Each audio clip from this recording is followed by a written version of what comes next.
انسان کو یہ زیب نہیں دیتا کہ وہ موت کو بھولے۔ حدیث شریف میں آتا ہے یا ابن آدم لا تنس الموت فإن الموت لا ينساک، اے آدم کے بیٹے، اے آدم کی بیٹی، موت کو مت بھولا، اس لیے کہ موت تجھے کبھی نہیں بھولتی۔ موت کو نہیں بھولنا چاہیے، آخرت کو نہیں بھولنا چاہیے، جہنم کو نہیں بھولنا چاہیے، جنت کو نہیں بھولنا چاہیے۔ ہمارا ذہن یہ بنا ہوا ہے کہ سارے مزے یہیں کرنے ہیں، جبکہ نبی کریم صلی اللہ علیہ وسلم کی تعلیمات سے یہ بات ملتی ہے کہ مزے تو کرنے ہیں آخرت میں، یہاں تو اللہ کو راضی کرنا ہے۔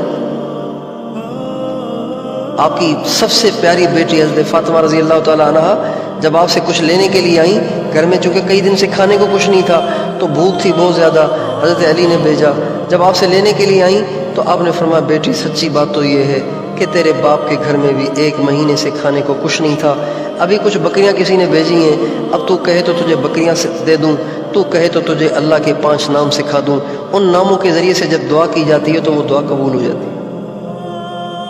مجھے بتائیے کیا نبی کریم صلی اللہ علیہ وسلم یہ نہیں کر سکتے تھے کہ 5 بکریاں بھی دے دیتے، اللہ کے 5 نام بھی سکھا دیتے؟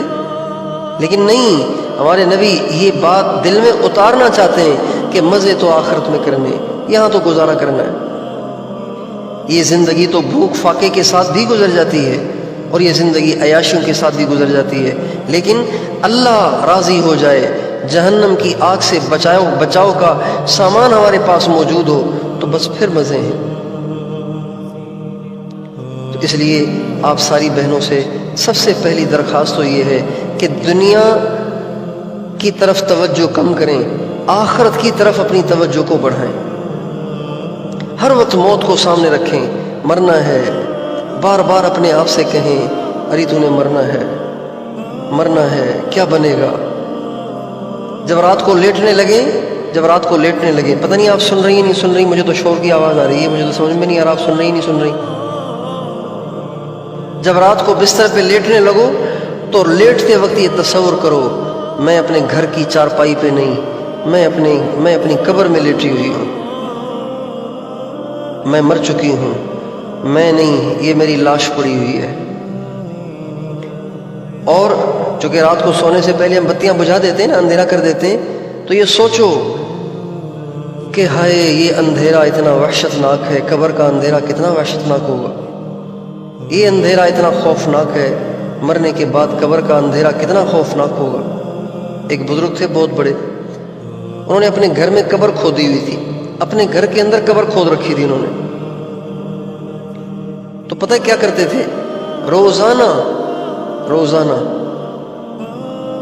روزانہ اپنی قبر میں لیٹ جاتے، قبر میں اترتے اور لیٹ جاتے اور اپنے آپ سے کہتے دیکھ میں تجھے کتنا سمجھاتا تھا کہ تو کچھ کر لے، آخرت کی تیاری کر لے، اپنی قبر کو جنت کا باغیچہ بنا لے، اللہ کو راضی کر لے، گناہوں سے باز آ جا، مگر تو نے میری بات نہ سمجھی، دیکھ اب تو قبر میں آ گیا ہے، اب دیکھ یہ قبر کتنی تنگ ہے، اس میں کتنا اندھیرا ہے، اور اب یہ دونوں دیواریں ابھی مل جائیں گی اور تیری پسلیاں آپس میں گھس جائیں گی اور ابھی آئیں گے سانپ اور تجھے ڈسیں گے۔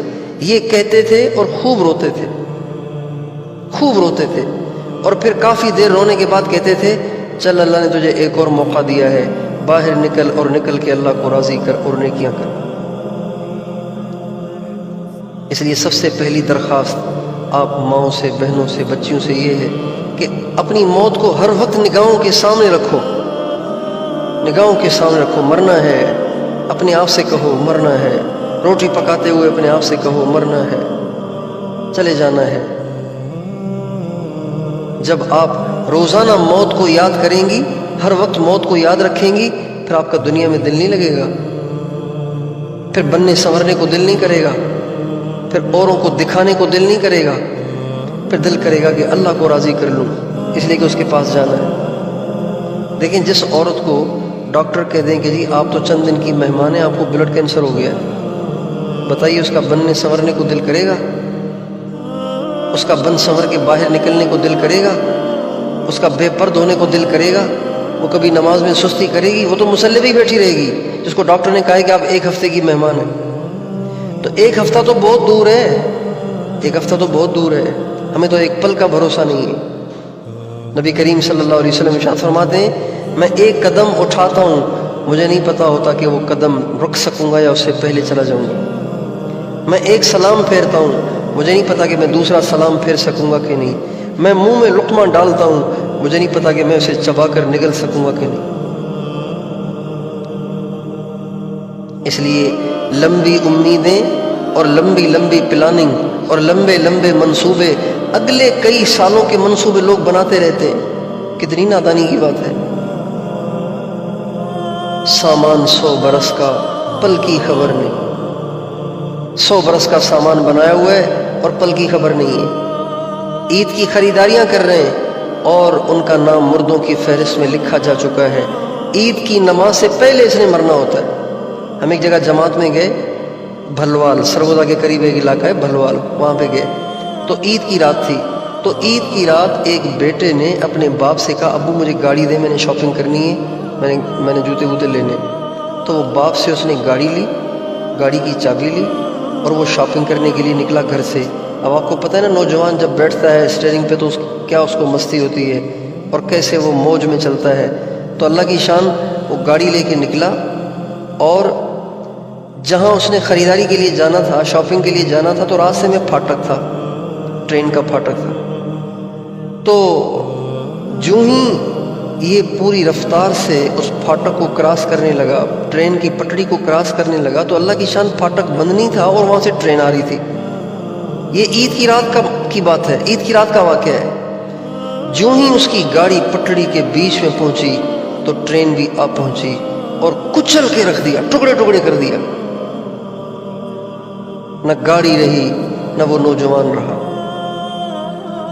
تو ہم لوگ گئے تھے تو ساری دنیا نے اچھے اچھے کپڑے پہنے ہوئے تھے، چہرے ان کے مسکرا رہے تھے، نہا دھو کے وہ آئے ہوئے تھے، لیکن ادھر عید کی نماز ہو رہی تھی، ادھر نماز جنازہ ہو رہا تھا۔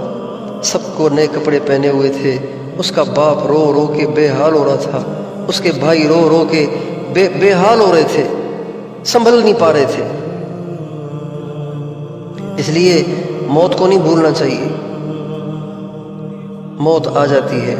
وَإِذَا الْمَنِيَّةُ أَنْشَبَتْ أَظْفَارَهَا أَلْفَيْتَكُمْ كُلَّ تَمِيمَةٍ لَا تَنْفَعُ۔ کہتے ہیں جب موت اپنے پنجے گاڑ لیتی ہے تو دنیا کا کوئی دم درود کیا، کوئی دوائی اس کو فائدہ نہیں دیتی، بس اس کو جانا ہوتا ہے۔ اس لیے ہمیشہ موت کو یاد